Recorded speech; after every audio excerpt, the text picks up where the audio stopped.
बल्लभगढ़ गांव में सविता नाम की एक छोटी बच्ची अपनी माँ गीता के साथ रहती थी। एक दिन वो अपने घर के बाहर लुका छिपी खेल रही थी, लेकिन सबसे बड़े आश्चर्य की बात ये थी कि वो किसी के साथ नहीं बल्कि अकेले ही खेल रही थी और बीच बीच में किसी से बात भी कर रही थी, जबकि वहाँ कोई नहीं था। 1 2 3 4 5 6 7 तुम छिप गई, मैं आऊं, मैं आ रही हूँ। तभी वहां से गुजर रहे एक मोहन नाम के आदमी की नजर उस पर गई। बच्ची की ऐसी हरकतें देख वो हैरान हो गया, क्योंकि वहां तो कोई था ही नहीं जिससे वो बातें कर रही थी। वो उसके पास गया। अरे बेटी, ये तो किसके साथ खेल रही है और तू बातें किससे कर रही है? यहाँ तो कोई नहीं है। अरे अंकल, कैसे कोई नहीं है? यहाँ मेरी माँ है। मैं अपनी माँ के साथ खेल रही हूँ। अब आप जाइए, मुझे माँ को ढूंढना है, वो छिप गई है। कहाँ है तुम्हारी माँ? मुझे तो दिखती नहीं। तभी सविता मोहन को सामने पत्थरों के पास छिपी एक मकड़ी को दिखाती है। अंकल, ये रही मेरी माँ। अरे अब दूर हटो, उस मकड़ी से दूर हटो, वो तुम्हें काट लेगी। अरे नहीं अंकल, यही मेरी माँ है। भला कोई मकड़ी भी किसी की माँ हो सकती है? अब तो यही मेरी माँ है, लेकिन ये हमेशा ऐसी नहीं थी। तब सविता उस आदमी को अपनी कहानी सुनाने लगती है। अंकल, कुछ साल पहले मैं अपनी माँ गीता के साथ यहाँ रहती थी। पिताजी का तो मुझे याद नहीं, लेकिन माँ कहती थी कि जब मैं 2 बरस की थी तभी एक बीमारी से वो मर गए। सविता के पिता की मौत तो बीमारी से हुई थी, लेकिन गांव में कुछ लोगों ने ये अफवाह फैला दी थी कि गीता टोना टोटका करती है और उसी ने अपने पति को मार दिया है। एक दिन गीता सविता के साथ कुएं पर पानी भरने गई। कुएं के पास कुछ औरतें पानी भर रही हैं। अरे हट जाओ, इस गीता को पहले पानी भरने दो, नहीं तो पता नहीं कौन सा टोना टोटका ये हम पर कर दे। ये आप कैसी बातें कर रही हैं चाची? मेरी माँ कोई टोना टोटका नहीं करती। आप ऐसे झूठ मूठ कुछ भी नहीं बोला करिए। देख रही हो ना इस सविता को, दूध के दांत अभी टूटे नहीं और चली बड़ों से बहस करने। इतना कहकर विमला सविता को जोर से धक्का दे देती है। सविता दूर जा गिरती है। उसका सिर कुएं की दीवार से जा लगता है और उससे खून निकलने लगता है। ये देखकर गीता को भी गुस्सा आ जाता है और वो विमला को जोर का थप्पड़ मार देती है। तुम्हारी हिम्मत कैसे हुई मेरी बेटी पर हाथ उठाने की? उसके बाद गीता अपनी साड़ी का पल्लू फाड़ती है और उसे सविता के घाव पर लगाती है और वहां से चली जाती है। गीता का थप्पड़ खाकर विमला गुस्से से आग बबूला हो जाती है। वो गीता को सबक सिखाने का निश्चय कर लेती है। अगले ही दिन वो अपने भाई भीमा के पास जाती है और उसे सारी बात बताती है। भीमा छटा हुआ बदमाश था। तूने तो मेरी नाक पूरी की पूरी कटवा दी।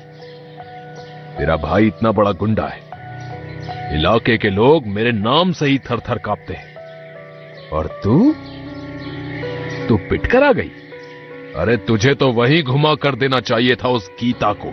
एक तो उस गीता ने मेरी धुलाई कर दी, ऊपर से तुम भी मेरा मजाक उड़ा रहे हो। इससे तो अच्छा है कि मैं नदी में कूद कर जान दे दूं।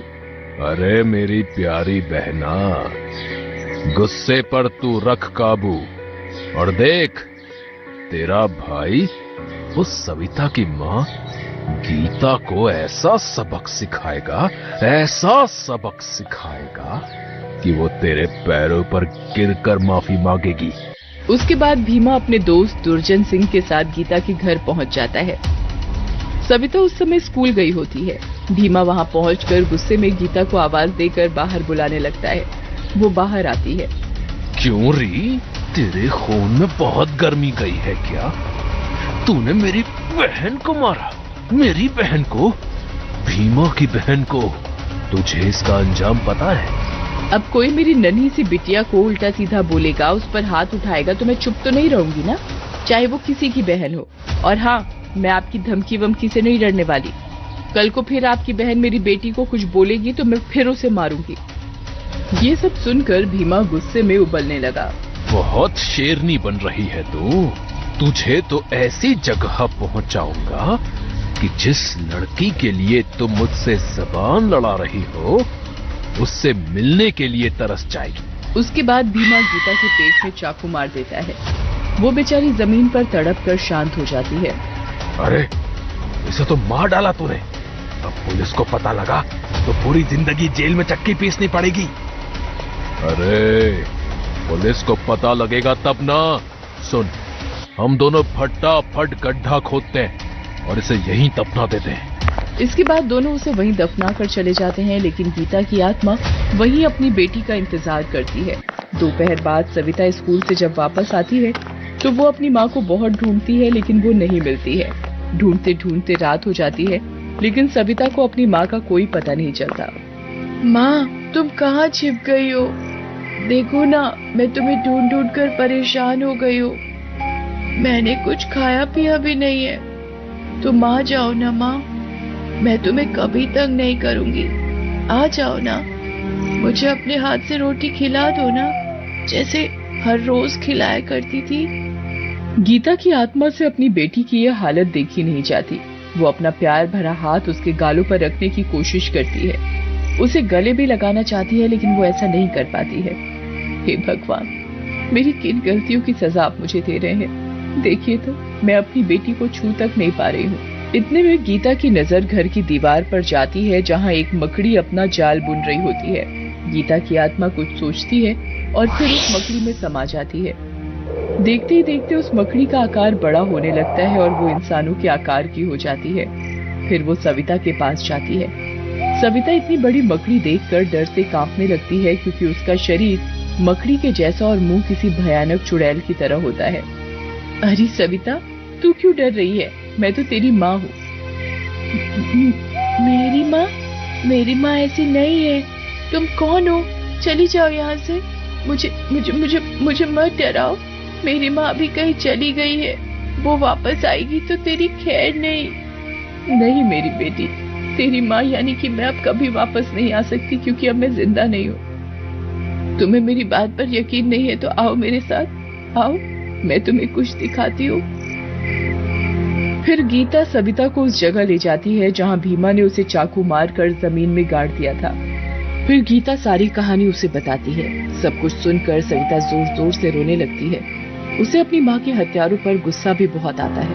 उन्होंने तुम्हें मार दिया, मेरी माँ को मार दिया।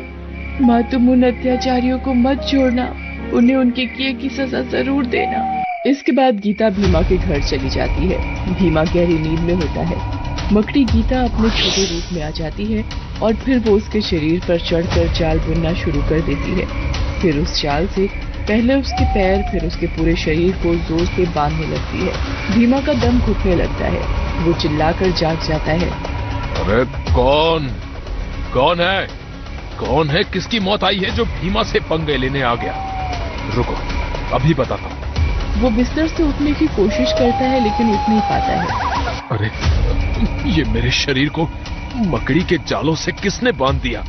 तभी भीमा की नजर उस छोटी मकड़ी पर जाती है। अच्छा, तो ये इस छोटी सी मकड़ी का सब किया धरा है। जरा इस जाल से निकल लूं, तब चप्पल से मार मार कर इस मकड़ी का कचुम्बर निकाल दूंगा। वो जाल से निकलने की कोशिश करता ही है कि तभी मकड़ी बड़ी होने लगती है। अरे ये मकड़ी बड़ी कैसे होने लगी? ये कैसे हो गया? अरे कौन हो तुम? मुझे नहीं पहचाना? अपनी मौत को नहीं पहचाना? मैं गीता हूँ। गीता, तूने एक माँ को उसकी बेटी से अलग कर दिया, मैं तुम्हें इस दुनिया से अलग कर दूंगी। उसके बाद मकड़ी भीमा को मार देती है और उसका सिर अपने हाथ में पकड़ लेती है। उसके बाद मकड़ी विमला के घर जाती है। विमला अपने बच्चों के साथ गहरी नींद में सो रही होती है। मकड़ी विमला को चिल्लाकर घर से बाहर बुलाती है। विमला, अरे ओ विमला, कितना सोती हूँ, देखो ना मैं क्या लेकर आई हूँ। अरे कौन पागल है, क्यों इतनी रात को अपना गला फाड़ रही है? चैन से सोने भी नहीं देती। रुको, अभी आती। जैसे ही विमला घर से बाहर निकलती है, उसे अपने दरवाजे पर भीमा का कटा हुआ सिर टंगा हुआ दिखाई देता है। अरे ये कैसे हुआ? मेरे भाई भीमा की हालत किसने कर दी? तभी मकड़ी बनी गीता उसके सामने आ जाती है। उसके हाथों में उसके दोनों बच्चे होते हैं। विमला, ये सब मैंने किया है। मैंने तेरे भाई भीमा से अपनी हत्या का बदला ले लिया। अब मैं तेरे बच्चों को भी नहीं छोड़ूंगी, उन्हें भी मार दूंगी। तेरे बदले की भावना के कारण ही मेरी मौत हुई। मेरी बेटी से मैं अलग हो गई। अब देख, तुझे पता चलेगा अपनों से अलग होने का दर्द कैसा होता है। गीता मुझसे बहुत बड़ी गलती हो गई, मुझे माफ कर दो। मेरी गलती की सजा मेरे छोटे छोटे बच्चों को मत दो। माना कि मैं बदले की आग में जल रही थी, लेकिन तुम्हें मरवाने का मेरा कोई मकसद नहीं था। भगवान के लिए मेरे बच्चों को छोड़ दो। तभी सविता वहाँ आ जाती है। ये क्या कर रही हो माँ? इन बच्चों ने तेरा क्या बिगाड़ा है? जिसने तुम्हें मारा उससे अपना बदला ले तो लिया। मैं तुम्हारे जाने के बाद बहुत अकेली हो गई थी माँ। तुम इनके साथ वैसा मत करो। मैं नहीं चाहती कि कोई हमारी तरह अलग हो और अकेला हो जाए। सविता के कहने पर मकड़ी उसके दोनों बच्चों को छोड़ देती है और फिर उसके साथ अपने घर वापस लौट जाती है। अंकल, यही है मेरी कहानी।